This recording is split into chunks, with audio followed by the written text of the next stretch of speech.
Best Vastu tip or the first tip is to avoid toxic and negative stuff. You read, you follow, you listen, you tune in or whatever. That's going to play on you. That's going to affect you. You're going to recall that. It's getting stored in your mind, and the worst thing is that you start replaying it. You start reliving that negativity. You start playing those episodes that you followed or something which is happened like maybe donkey years back.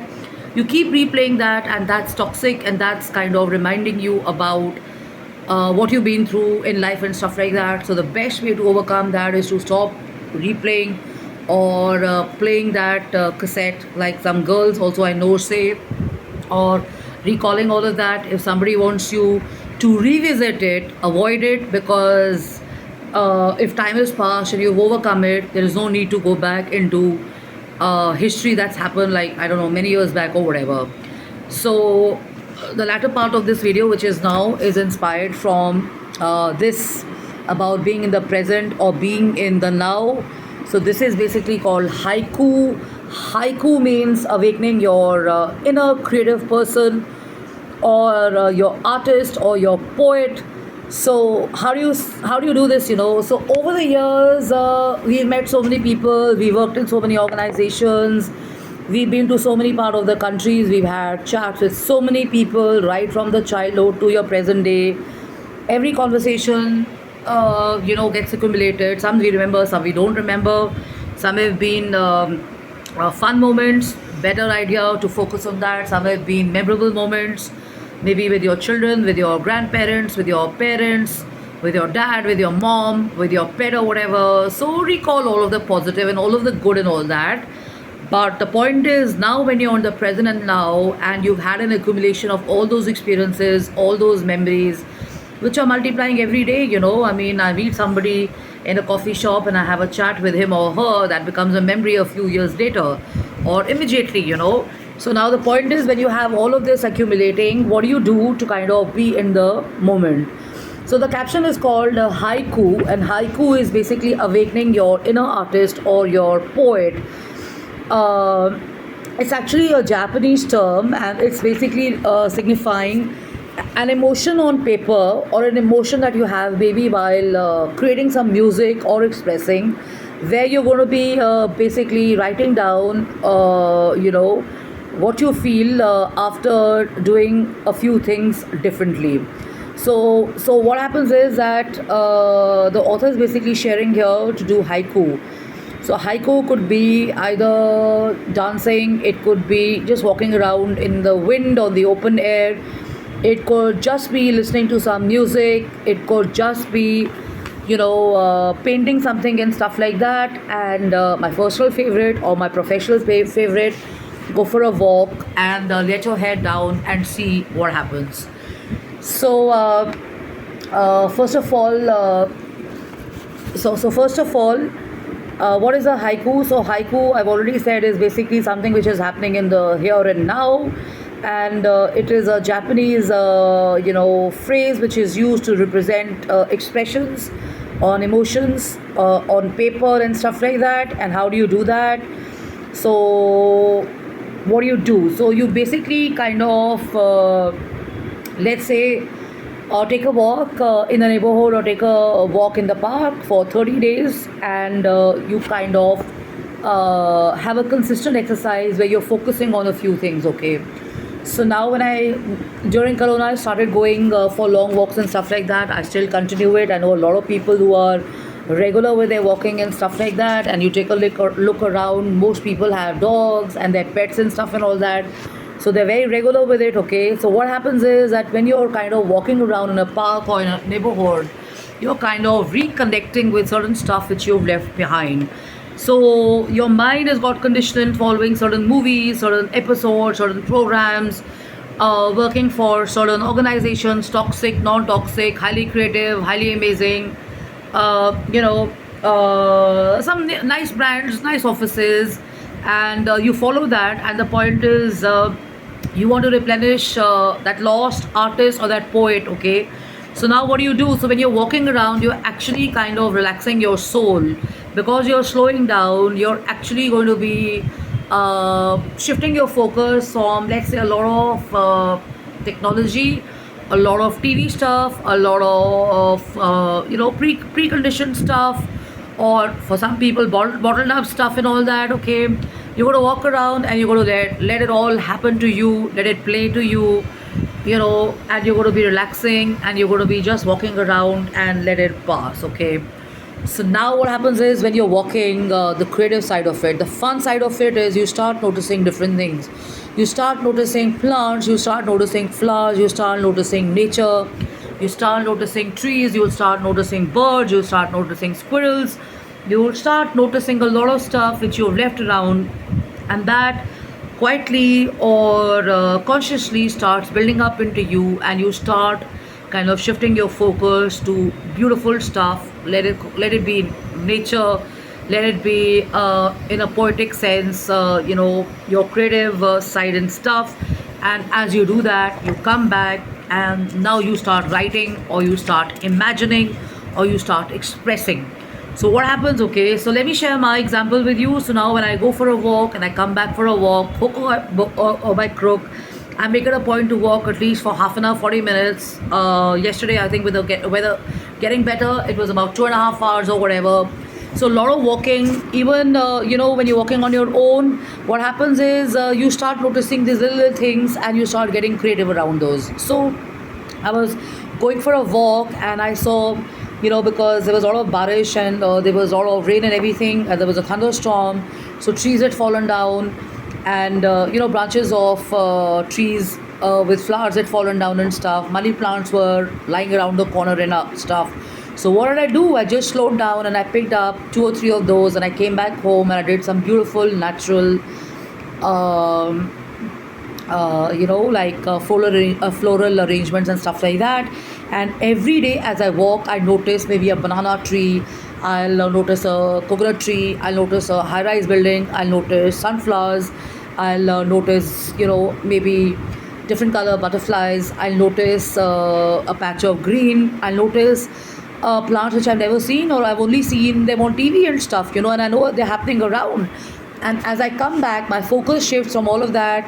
Now, because I'm in nature and my inner creative person is out, or I'm feeling more relaxed, I'm feeling more replenished, I'm feeling more positive, I'm feeling better. What do I do?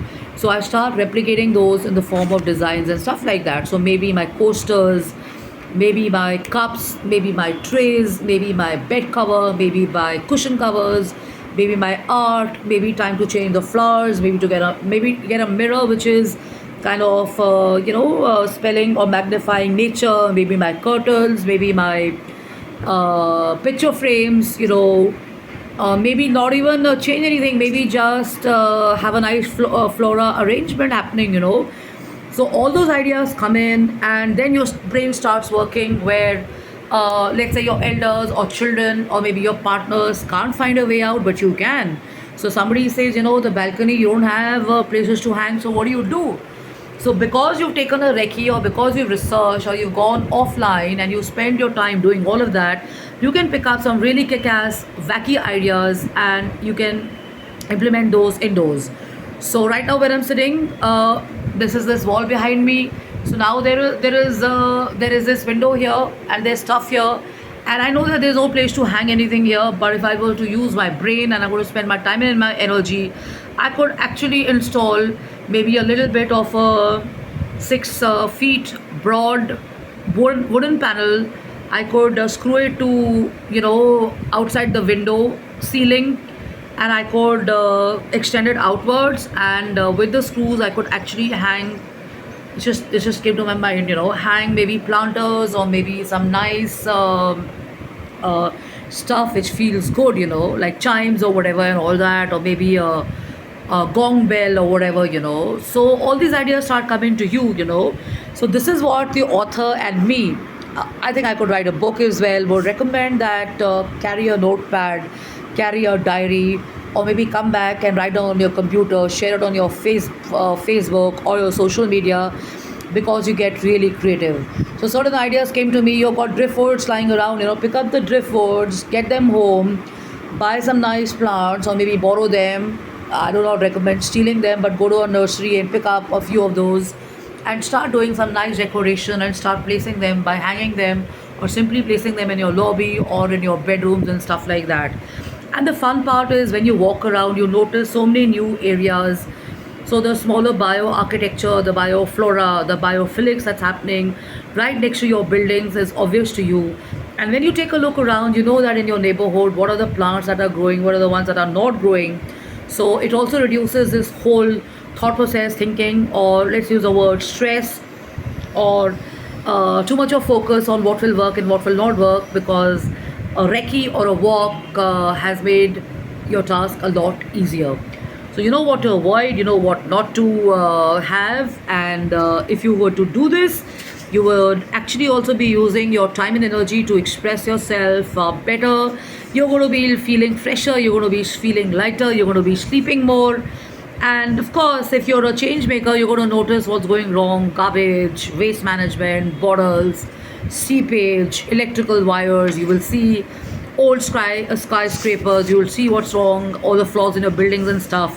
If you're staying in an old neighborhood, but all of that can change. So, if not outside, your inner creative person or your inner poet can actually arise if you were to allow yourself doing this. So follow this, jkapani@gmail.com, justinkapani.im@gmail.com, justinkapanioffice@gmail.com. A few questions you could address is breathe deeply, look around, and ask yourself, what can I see? What do I see? What can I feel? What do I feel? What can I hear? What do I hear? Do I hear birds? Do I hear squirrels? Do I hear dogs? What can I smell? What can I soak up? And what is your sense of this moment within me and around me? So, after you've answered this question, do not allow yourself any time to think. Start getting back on your creative horses, and your juices are already flowing and stuff. And you can maybe, if you're a writer, start writing. If you're a designer, start designing. If you're a video maker, start making a video. If you're a designer like me, you can start conceptualizing and stuff. And if you're let's say a radio jockey, your program can be around nature and flora and fauna. If you're a climate concerned person, your thought shares could be around that. If you're into theater, maybe you can do a skit on this. If you're a music maker, maybe you can include some lyrics which are in your music and stuff like that. So do all of that, and you're definitely going to feel good. So let me show you something. So these were these little cuttings which are lying there. Pardon those, they've gotten a little old now. But the idea was to just have a cup and place some nice, beautiful plants in those. So I did that. They looked really beautiful because they were fresh and stuff like that.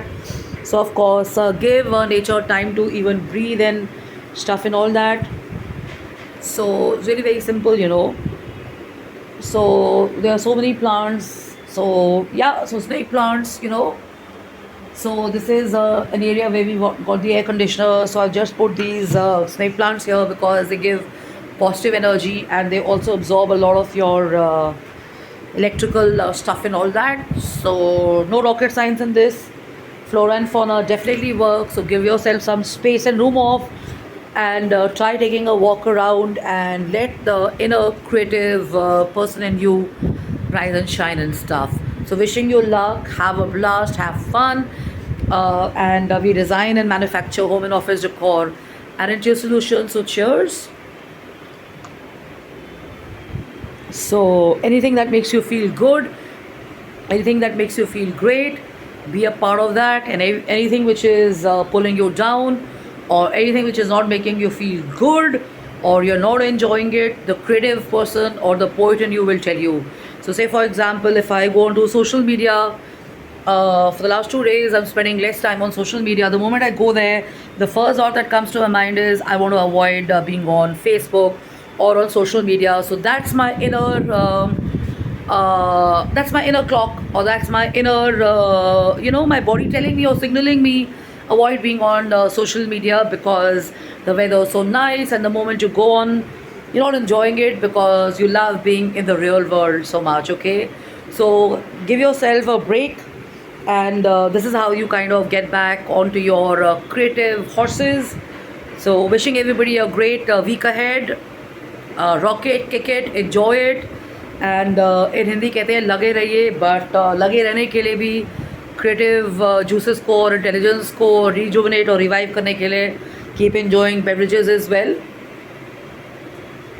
So nice chai with dalchini, with ginger, with probably ilaichi. All these nuskas work. So the moment you are rejuvenated, you can get back to your writing skills or to your expressions and stuff. But remember, in this weather, with the unpredictable rain and the summers and stuff, take care of yourself first. Hakuna Matata, and wishing everybody a great week ahead. Bye bye. Cheers. And thanks for writing in, and thanks for following me. And thank you so much for your feedback and your inputs. So stay hydrated. Take care. Bye bye.